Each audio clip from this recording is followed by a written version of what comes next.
समाज जीवन बघणार तर आता आपण महाराष्ट्रातील समाज जीवन बघणार.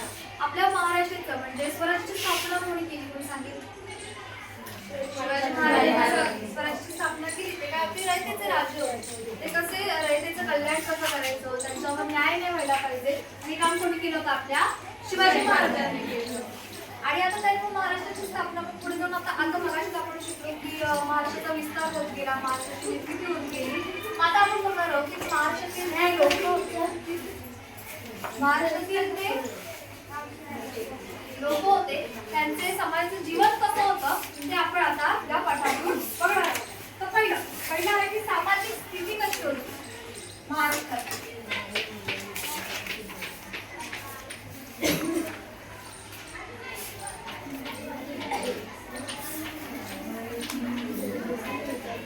मध्ययुगीन भारतामध्ये बघतोय तर मध्ययुगीन भारतामध्ये महाराष्ट्राची स्थिती कशी होती.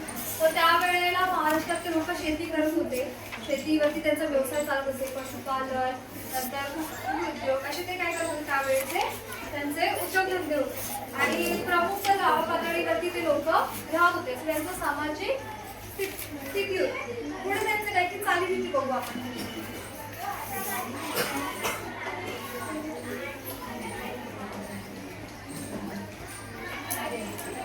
आता मध्ययुगीन भारतामध्ये त्याच्या चालीरीती कशा होत्या तर त्या काळात बालविवाह पद्धतीची रूढी होती. बालपणीच नाही तर पाळण्यामध्येच जन्माला बाळ आलं की त्यांचं कोणासोबत लग्न होणार हे सुद्धा त्यावेळेला ठरवलं जात होतं आणि त्यांचा बालविवाह केला जात होता.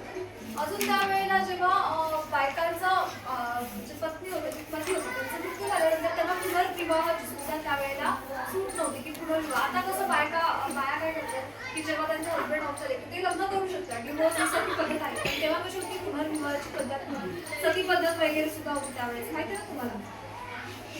त्याच्यानंतर आता आपण त्यांचं बघूया सण समारंभ मध्ययुगीन भारतात.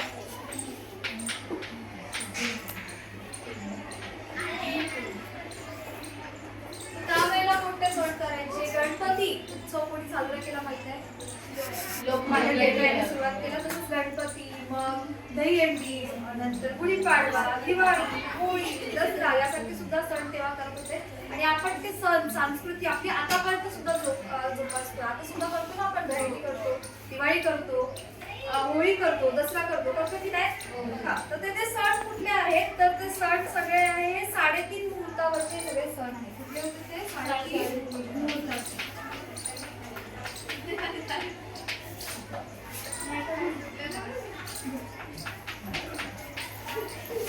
त्यामध्ये कोणते येतात? दसरा,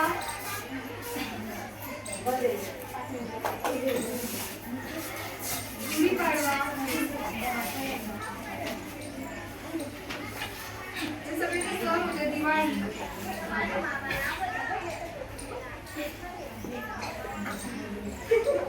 पोळा सणांबद्दल माहिती आहे तुम्हाला सगळे आणि त्यावेळेचे 3.5 मुहूर्ताचे सण मानले जातात. आता आपण पुढे बघूया त्यांचे धर्म व आचार.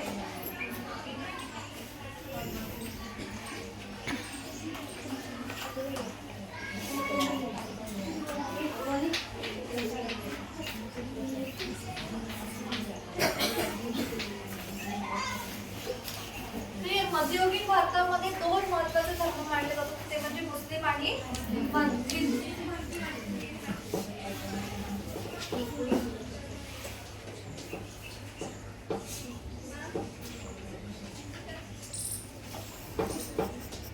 हे 2 धर्म जो होते त्यावेळेस महत्त्वाचे मानले जात होते. शिवाजी महाराजांनी धर्माबद्दल हे केलं का? नाही केलं. त्यांचे जे सैन्य सुद्धा होते ते अर्धे काही मुस्लिमच होते. त्यांनी त्यांच्या धर्माला काही बोललं किंवा काही असं केलं नाही. त्यांनी सांगितलं होतं की आपण प्रत्येक धर्माचा सन्मान केला पाहिजे.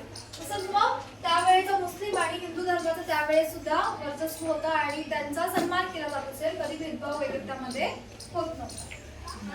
पुढे आता शिल्पकार आणि मंदिर बघूया आपण काय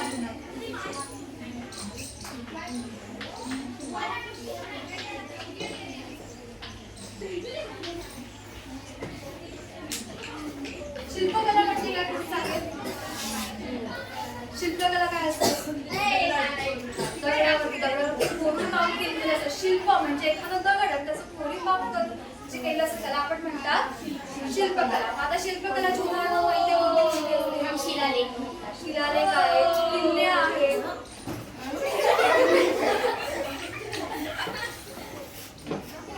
शिलालेख आहेत, किल्ले आहेत, वेगवेगळ्या प्रकारचे तर शिलालेख वगैरे आहेत, जुने मंदिर आहेत त्याच्यावरती त्या दगडांवरती त्या माणसाने कोरीव काम केले. आता मशीन आहेत, मशीनवरती पण त्यावेळेची कोरीव काम तुम्ही बघितले जसं एक तशी दुसरी मुलगी सुद्धा हाताने दगडावर कोरली जाते. ही त्यावेळेची शिल्पकलाची प्रसिद्ध होती. त्यानंतर स्त्रियांचं जीवन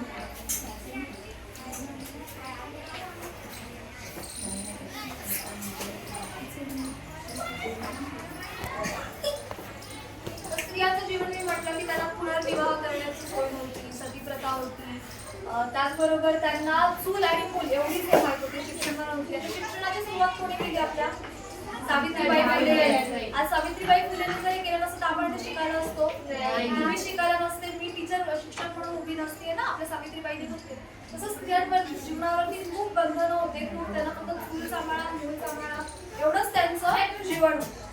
तर हे मुली तुम्हाला कळलं की महाराष्ट्रातील सामाजिक प्रशस्ती, त्याची सामाजिक परिस्थिती, शेती वगैरे, चालीरीती त्यांच्या सण समारंभ वगैरे आणि कोणते कोणते सण 3.5 मुहूर्ताचे, दसरा, गुढीपाडवा, दिवाळी केला. धर्म कोणते त्यांचे 2 होते तर मुस्लिम आणि हिंदू त्यावेळेला आपल्या मध्ययुगीन भारताच्या इतिहासामध्ये. आणि शिल्पकला हे प्रसिद्ध कला त्यावेळेस मानली जाते. आता मी काही प्रश्न विचारते त्याची उत्तर पाठ समजलेला आहे जसे यावेळीच आहे पण आता सध्या खूप बदल झालेला आहे स्त्रियांच्या याच्यामध्ये वगैरे किंवा टेक्निकल जे जग झालेलं आहे वस्तू सहज आपल्याला मिळतात त्यावेळेस तसे नव्हते. तर त्यावेळेची घरं कशी होती कोणी सांगू शकतो? मातीची शेणाने सारलेली त्यावेळेची घरं. नंतर त्या काळातील प्रमुख धर्म कोणते होते? हिंदू. आता प्रमुख धर्म कुठले? मुस्लिम आणि हिंदू.